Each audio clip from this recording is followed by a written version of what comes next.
When it comes to the rally cars of the modern age, the general fandom would think of the plethora of normal commuter cars turned into fire-breathing monsters, or the pseudo production cars that made up the Group B era.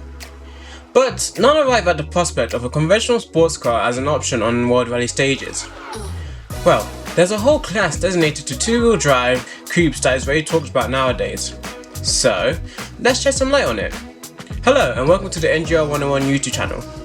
And today, NGR stands for Nathaniel goes revisiting the FIA Group RGT. Let's set the scene.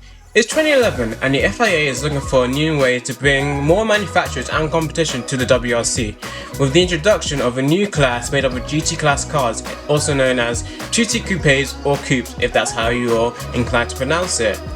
This will birth the RGT. The first competition entry in the category being the latest Exige RGT, based on the Exige Cup 350, the supercharged 2.5-litre V6 mid-engine mini supercar from the Bosman in Diffie. The debut of the RGT class was at the Portuguese Rally Vinho de Madeira in July of 2012, where it placed in the top 10 for the first two stages, with Portuguese driver Bernardo Souza at the helm, before crashing due to electrical bridge, a typically British exit. Continuing on, let's look into the other official entrants to the formula.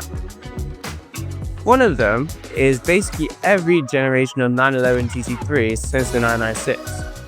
The 911 has been a staple in rallies since the 70s, and the last one to finish a WRC round was in 1986, so their appearance in RGT was a welcome addition.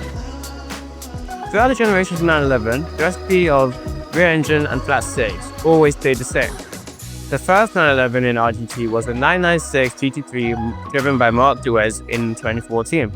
Was unable to finish in Monty, and then his effort was followed by Richard Tuttle in Rally Deutschland, where he finished in 27th, the first 911 to do so in 27 years at a time. The next entrants take us over to Italy with the WRC RGT, which was unveiled at the 2016 Geneva Motor Show, and completed its first appearance in Monte Carlo, driven by legend François Delacour along with Fabio Andolfi and Gabriele Novarasco. Two of the luckier bars had to retire, with only Novarasco finishing in second place. The 124 had great success in the class, which I'll come back to later after I introduce the last official RGT entrant, which is the retro-styled Alpine A110. The Alpine A110 is the second rebirth of the 70s staple in RGT after the above 124, but it packs a lot more of a punch.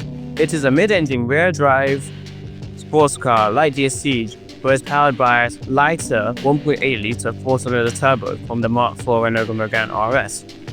The RE version was announced in May of 2019, and it became the first RGT car to be properly homologated.